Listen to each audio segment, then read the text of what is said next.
Hi friends, ಇವತ್ತು ನಾನು ರುಚಿಕರವಾಗಿರುವಂತಹ chicken ಗ್ರೇವಿನ ಮಾಡೋದು ಹೇಗೆ ಅಂತ ತೋರಿಸ್ಕೊಡ್ತಾ ಇದ್ದೀನಿ. ಮೊದಲಿಗೆ ಒಂದು ಪಾತ್ರೆಗೆ ಅರ್ಧ ಟೇಬಲ್ ಸ್ಪೂನ್ ಎಣ್ಣೆ ಹಾಕ್ಕೊಂಡು ಕಟ್ ಮಾಡಿ ಇಟ್ಕೊಂಡಿದ್ದಂತಹ ಒಂದು ಈರುಳ್ಳಿನ ಸೇರಿಸ್ಕೊಂಡು ಅದು ಗೋಲ್ಡನ್ ಬ್ರೌನ್ ಬರೋಷ್ಟು ಫ್ರೈ ಮಾಡ್ಕೊತಾ ಇದ್ದೀನಿ. ಇದನ್ನು ಲೋ ಫ್ಲೇಮಲ್ಲಿ ಇಟ್ಕೊಂಡು ಮಾಡಬೇಕು. ಅದಾದಮೇಲೆ ಒಂದು ಟೊಮೊಟೊನ ಕಟ್ ಮಾಡಿ ಸೇರಿಸ್ಕೊಂಡು ಅದನ್ನು ಕೂಡ ಫ್ರೈ ಮಾಡ್ಕೊತಾ ಇದ್ದೀನಿ. ಟೊಮೊಟೊ ಫ್ರೈ ಮಾಡ್ಕೊಳ್ಳೋವಾಗ ಒಂದು ಪ್ಲೇಟ್ನ ಮುಚ್ಕೊಂಡು ಫ್ರೈ ಮಾಡಿಕೊಂಡ್ರೆ ಬೇಗ ಫ್ರೈ ಆಗುತ್ತೆ. ಅದಾದಮೇಲೆ ತೊಳೆದು ಕಟ್ ಮಾಡಿ ಇಟ್ಕೊಂಡಿದ್ದಂತಹ ಅರ್ಧ kg ಚಿಕನ್ನ ನಾನಿಲ್ಲಿ ಸೇರಿಸ್ಕೊತಾ ಇದ್ದೀನಿ. ಹಾಗೆ ರುಚಿಗೆ ತಕ್ಕಷ್ಟು ಉಪ್ಪು, ಸ್ವಲ್ಪ ಅರಿಶಿನ ಸೇರಿಸ್ಕೊಂಡು ಒಂದೆರಡು ರೌಂಡ್ ಮಿಕ್ಸ್ ಮಾಡಿಕೊಂಡು ಒಂದು ಪ್ಲೇಟ್ನ ಮುಚ್ಚಿಬಿಟ್ಟು ಲೋ ಫ್ಲೇಮಲ್ಲಿ ಇಟ್ಬಿಟ್ಟು 10 ನಿಮಿಷ ಫ್ರೈ ಆಗೋದಕ್ಕೆ ಬಿಟ್ಕೋತೀನಿ. ಅದಾದಮೇಲೆ ಅದ್ರ ಪಕ್ಕದಲ್ಲಿ ಒಗ್ಗರಣೆ ಮಾಡ್ಕೋತೀನಿ. ಮಸಾಲೆ ಮಾಡ್ಕೊಳ್ಳೋದಕ್ಕೆ ಒಂದು ಅರ್ಧ ಟೇಬಲ್ ಸ್ಪೂನ್ ಎಣ್ಣೆ ಹಾಕ್ಕೊಂಡು ಕಟ್ ಮಾಡಿ ಇಟ್ಕೊಂಡಿದ್ದಂಥ ಒಂದು ಈರುಳ್ಳಿನ ಸೇರಿಕೊಂಡು ಸ್ವಲ್ಪ ಫ್ರೈ ಮಾಡಿಕೊಂಡು 4ರಿಂದ 5 ಖಾರ ಇರೋವಂಥ ಮೆಣಸಿನ್ಕಾಯಿ ಹಾಕ್ಕೊತಾ ಇದ್ದೀನಿ.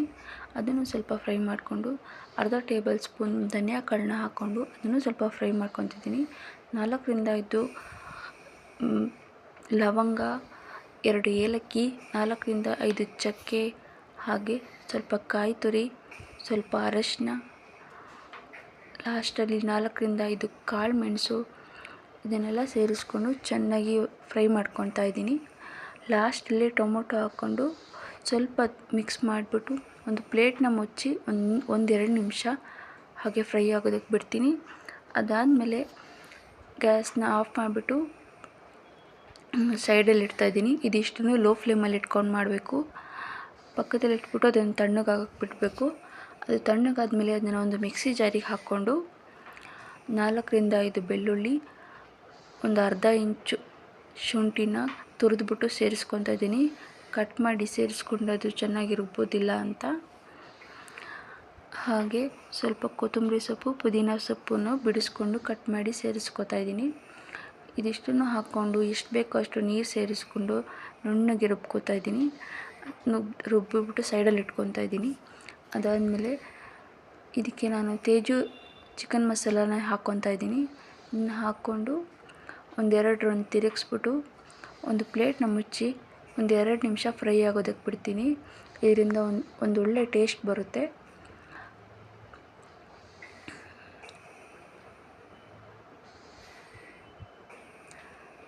ಇವಾಗ ಇದನ್ನು ಒಂದು ರೌಂಡ್ ತಿರುಗಿಸ್ಕೊಂಡು ರುಬ್ಬಿಟ್ಕೊಂಡಿದ್ದಂತಹ ಮಸಾಲಾನ ಇದಕ್ಕೆ ಸೇರಿಸ್ಕೊಂಡು, ಇದಕ್ಕೆ ಜಾಸ್ತಿ ನೀರು ಹಾಕಬಾರ್ದು, ಯಾಕೆಂದರೆ ಗ್ರೇವಿ ಅಲ್ವಾ, ಅದಕ್ಕೆ ಜಾಸ್ತಿ ನೀರು ಹಾಕಬಾರ್ದು.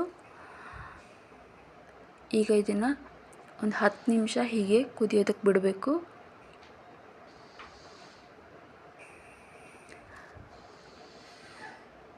ಇದು 10 ನಿಮಿಷ ಆದಮೇಲೆ ಚೆನ್ನಾಗಿ ಕುದ್ಮೇಲೆ ಕಟ್ ಮಾಡಿ ಇದ್ದಂತಹ ಕೊತ್ತಂಬರಿ ಸೊಪ್ಪನ್ನು ಇದಕ್ಕೆ ಮಿಕ್ಸ್ ಮಾಡಿಕೊಂಡು ಒಂದು ರೌಂಡ್ ತಿರುಗಿಸ್ಕೊಂಡ್ರೆ ರುಚಿಕರವಾಗಿರುವಂತಹ ಚಿಕನ್ ಗ್ರೇವಿ ರೆಡಿಯಾಗುತ್ತೆ. ಫ್ರೆಂಡ್ಸ್, ಈ ವಿಡಿಯೋ ನಿಮಗೆ ಇಷ್ಟ ಆಗಿದೆ ಪ್ಲೀಸ್ ಒಂದು ಲೈಕ್ ಮಾಡಿ. ಹಾಗೆ ನನ್ನ ಚಾನಲ್ನ ನೀವು ಇನ್ನೂ ಸಬ್ಸ್ಕ್ರೈಬ್ ಮಾಡಿಲ್ಲ ಅಂದರೆ ದಯವಿಟ್ಟು ಸಬ್ಸ್ಕ್ರೈಬ್ ಮಾಡ್ಕೊಳ್ಳಿ. ಹಾಗೆ ಈ ವಿಡಿಯೋನ ನಿಮ್ಮ ಫ್ರೆಂಡ್ಸ್ ಆ್ಯಂಡ್ ಫ್ಯಾಮಿಲಿ ಮೆಂಬರ್ಸ್ಗೆ ಶೇರ್ ಮಾಡಿ.